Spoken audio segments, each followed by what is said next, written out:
I'm leaving you for my boss. He's successful, unlike you. My name is Grant Holloway. At 45, I'd spent 15 years building a career as a financial advisor at Veltri Dynamics in Denver, Colorado. I specialized in high-net-worth portfolios, quiet, methodical work that most people, including my wife Melanie, found boring. The call came on a Tuesday evening in March. Melanie was supposedly at a pharmaceutical sales conference in Miami. I was in our kitchen reviewing client documents when my phone lit up with her name. "I need to tell you something," she said, her voice oddly calm. "I'm not coming home." I set down my pen. "What's going on?" "I've met someone. It's been happening for a while."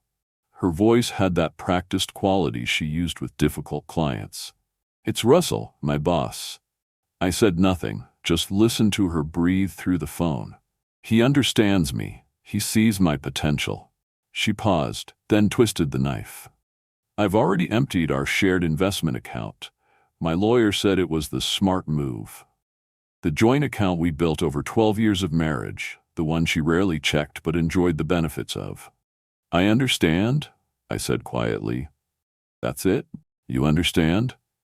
Her voice cracked slightly, the first genuine emotion in the conversation.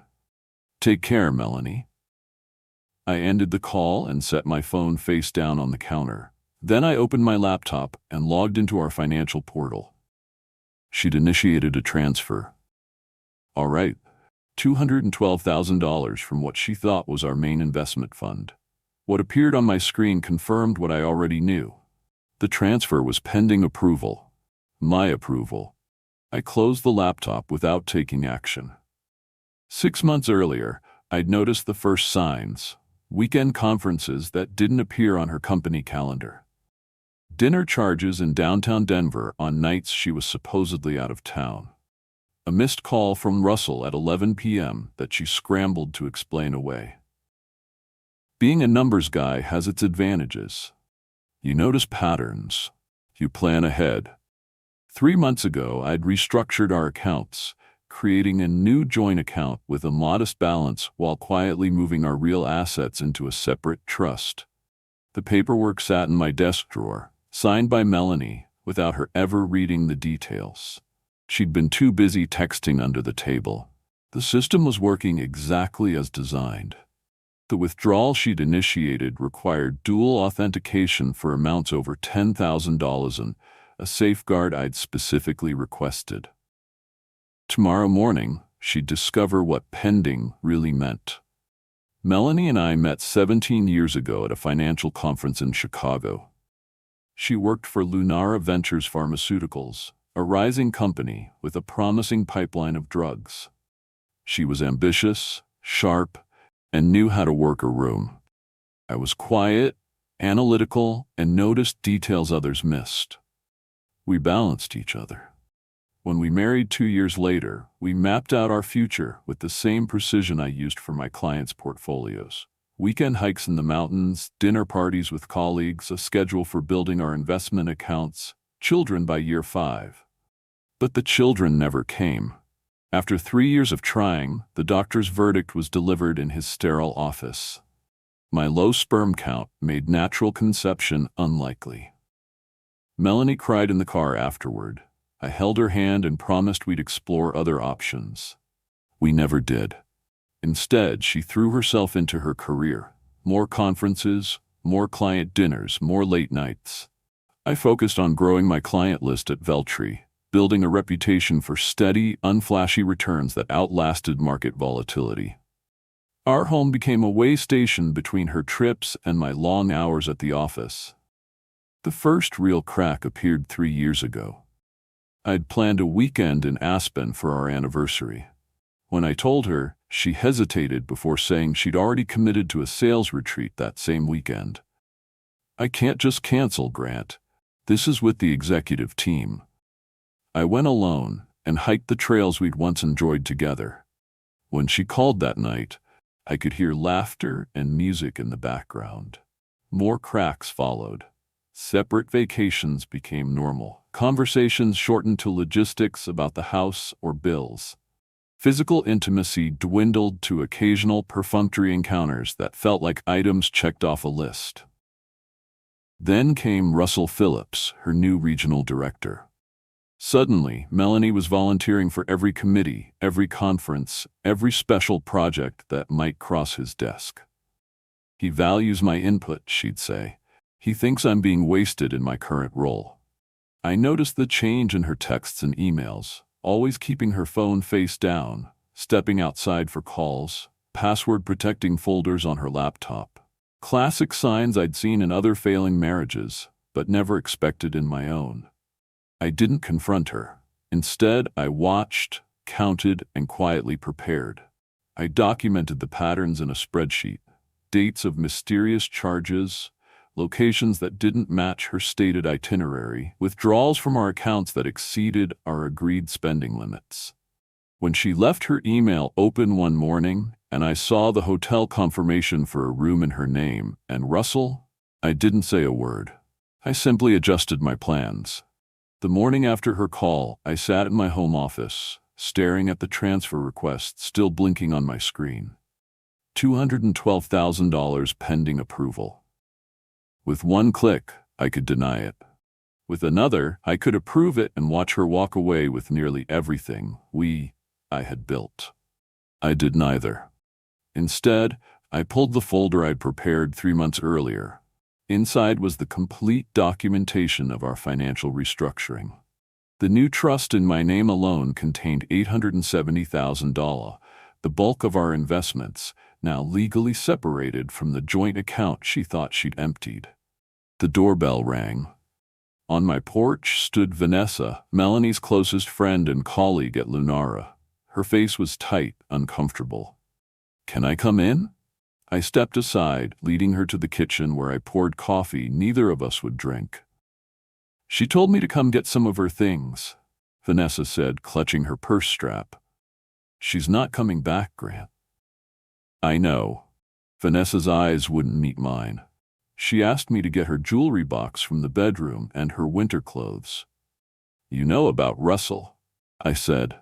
Not a question. Vanessa flinched. I tried to talk her out of it, but she wouldn't listen. "How long?" 8 months, maybe longer. She finally looked at me. "I'm sorry."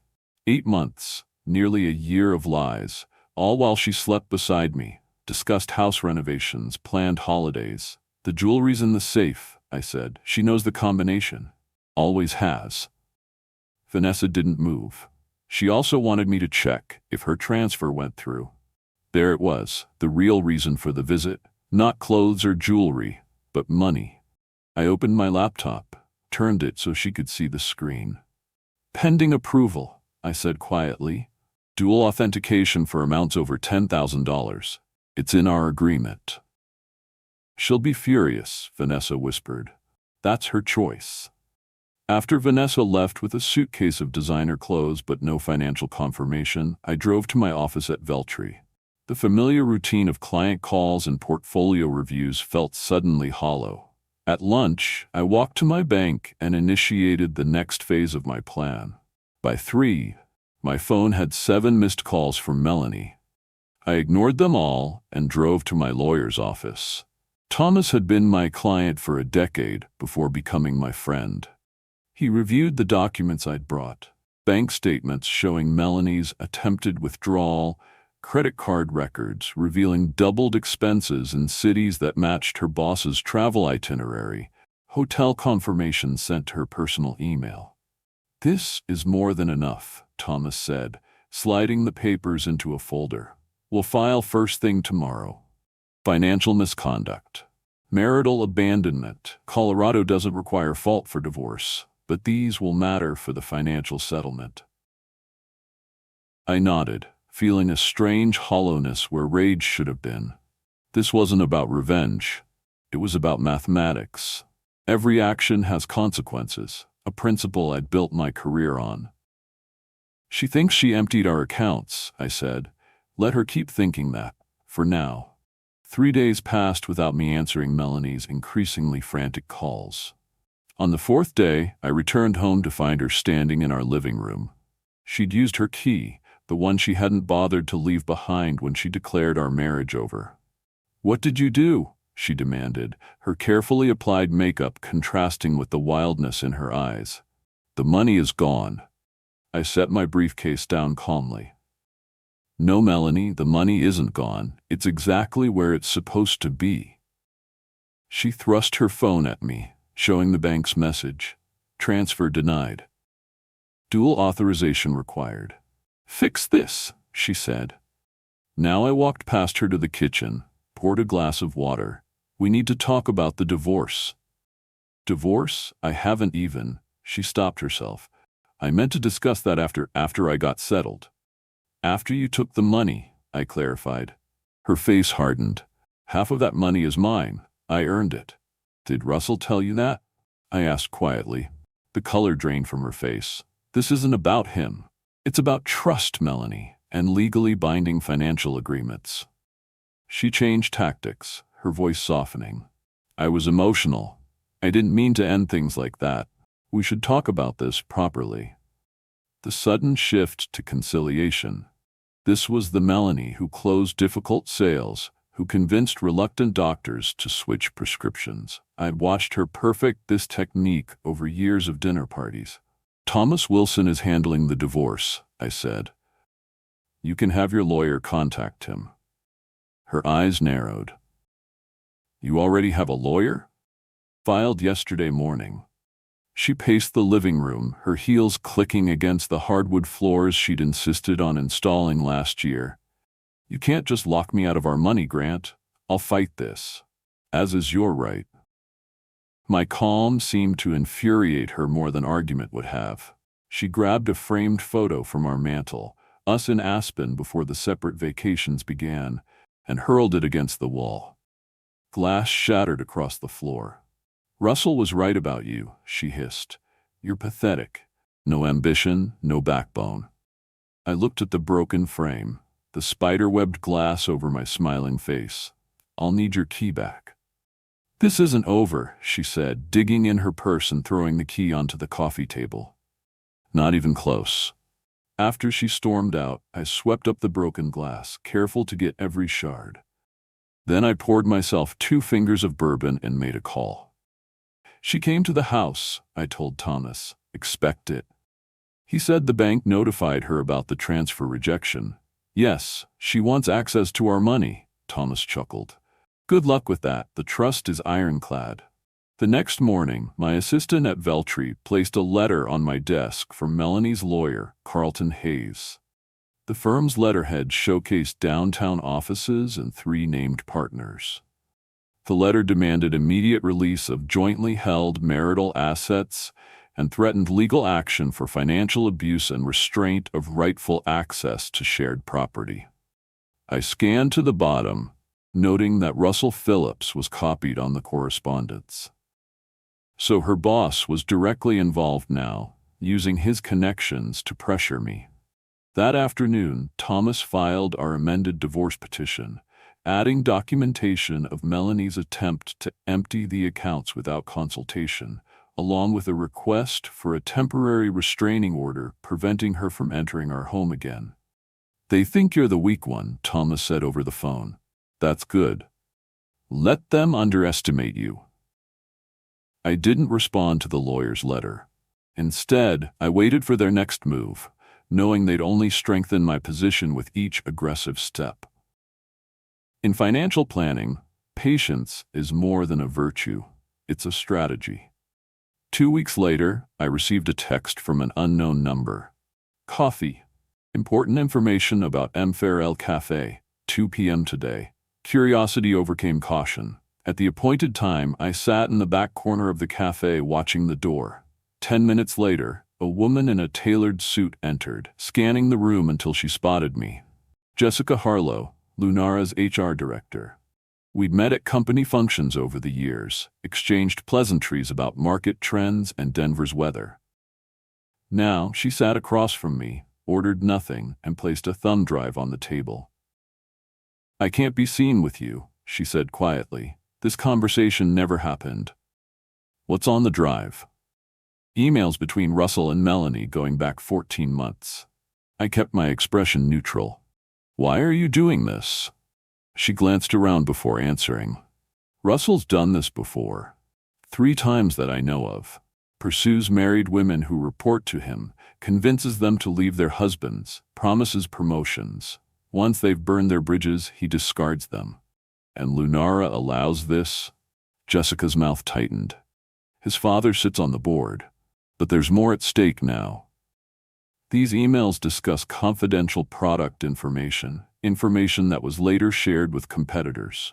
The implications settled coldly. Industrial espionage. She nodded. Russell's been selling research data, using Melanie to access files she shouldn't have.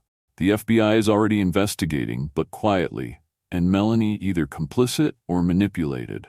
I don't know which. Jessica stood. I should go. Use that information however you need to. After she left, I ordered coffee and plugged the drive into my laptop. The emails confirmed everything. The affair, the plans to leave me, Russell's promises of promotion and relocation to Miami. But the industrial espionage angle was new. Screenshots showed Melanie accessing research databases after hours, forwarding proprietary information to Russell's personal email. Whether she knew what he was doing with it remained unclear.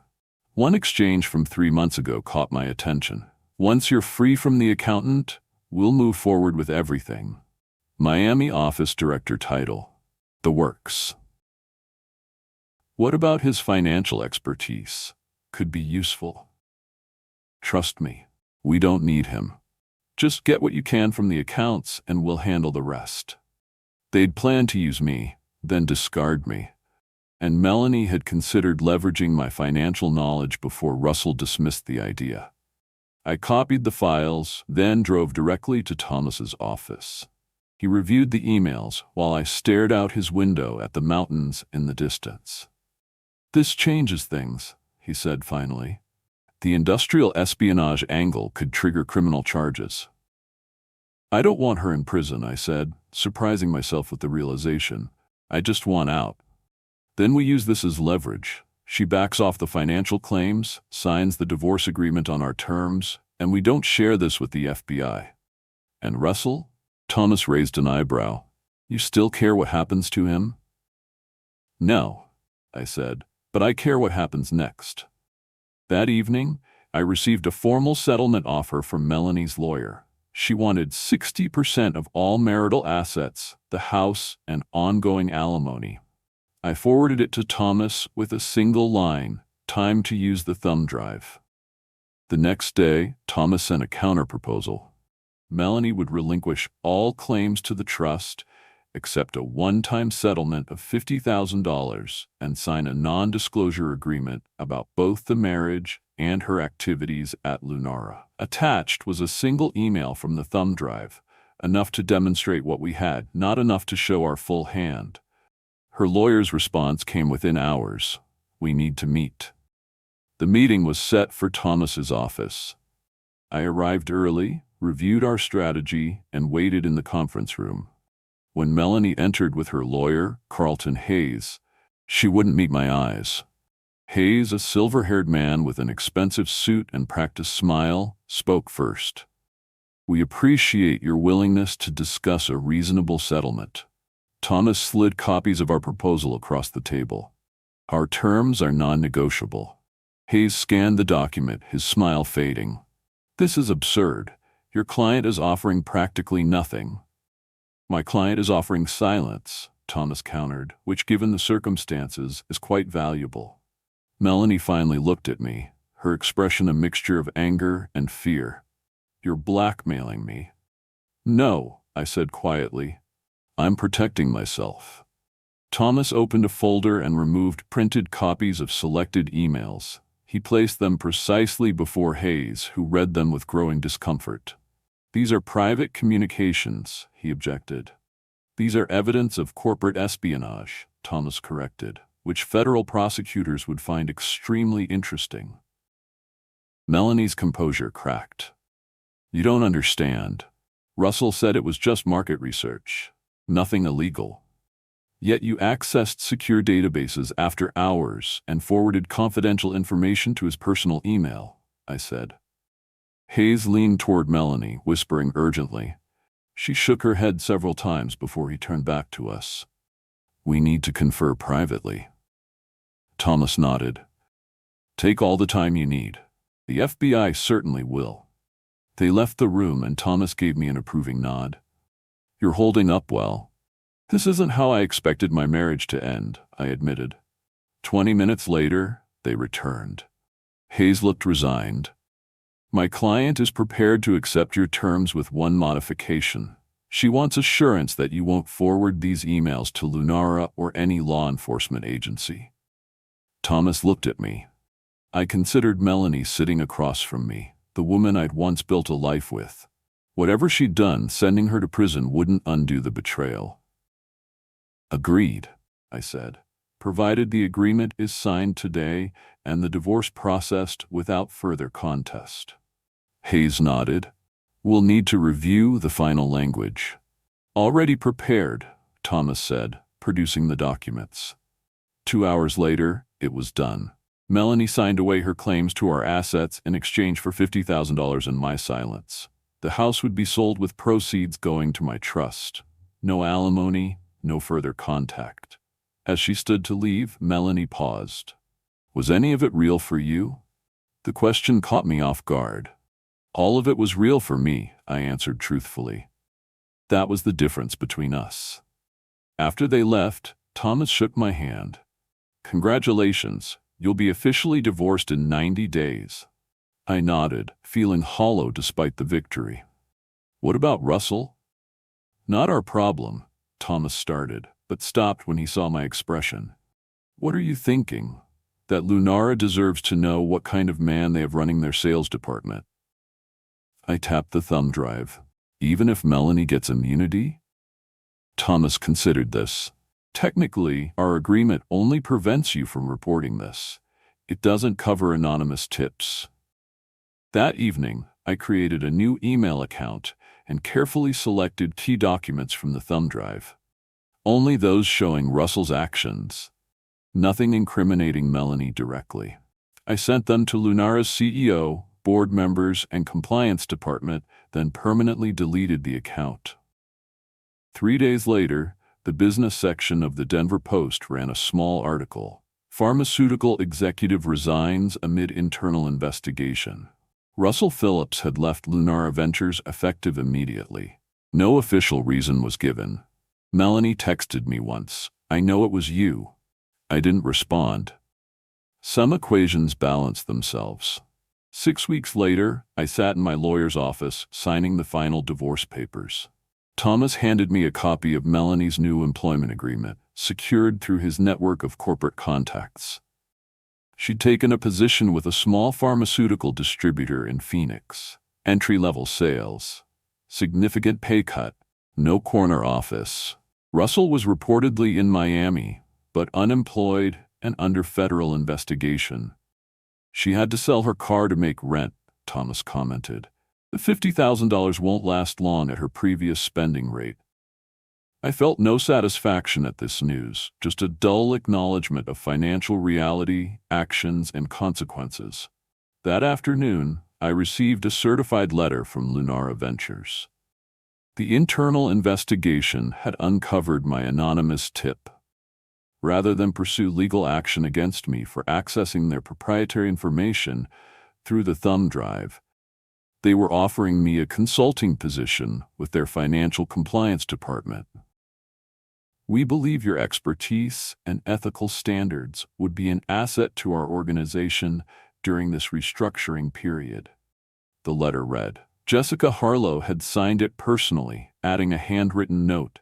Justice comes in unexpected forms. I accepted the offer the following day. 2 months after finalizing the divorce, I received an unexpected email from Vanessa, Melanie's former friend. Grant, I thought you should know that Melanie and Russell have separated. He never followed through on any of his promises. She's struggling, but too proud to admit it. She asked about you, whether you were seeing anyone new. I told her I wouldn't discuss your life with her. Just thought you should know. Take care, V. I closed the email without responding. The justice wasn't in Melanie's downfall or my financial security. It was in the quiet restoration of truth. The numbers finally balancing as they should have all along. The revenge wasn't in taking something from her, but in finally recognizing my own worth. 1 year after Melanie's late-night call from Miami, I stood in the foyer of my new home in the Denver suburbs. Smaller than our previous house, but solely mine, with a view of the mountains from the back deck. The consulting work with Lunara had evolved into a full-time position, heading their new financial compliance division. I'd built a team dedicated to transparency and ethical oversight, work that mattered beyond just growing wealth. My phone buzzed with a text from Catherine, a corporate attorney I'd met through the Lunara legal department.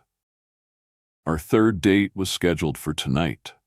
Dinner at a quiet restaurant downtown where we could continue our conversation about hiking trails and financial regulation, topics that would have bored Melanie to tears, but that Catherine found as engaging as I did. I hadn't heard from Melanie in months. Through mutual connections, I knew she'd left the pharmaceutical industry entirely, taking a teaching position at a community college in Arizona. A simpler life than she'd planned, but perhaps a more honest one. As I adjusted my tie in the mirror, I realized the hollow feeling had finally disappeared. The betrayal no longer defined me. It had simply become part of my history, a painful chapter that had eventually led to something better. I locked the door behind me and walked to my car. The trust fund that Melanie had tried to empty now funded scholarships for students pursuing financial ethics certifications. A small way of transforming what was meant to harm into something constructive.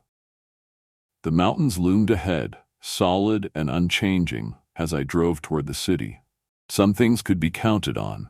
Some calculations always balanced in the end. I had been right about the numbers all along, but more importantly, I'd finally gotten the human equation right as well.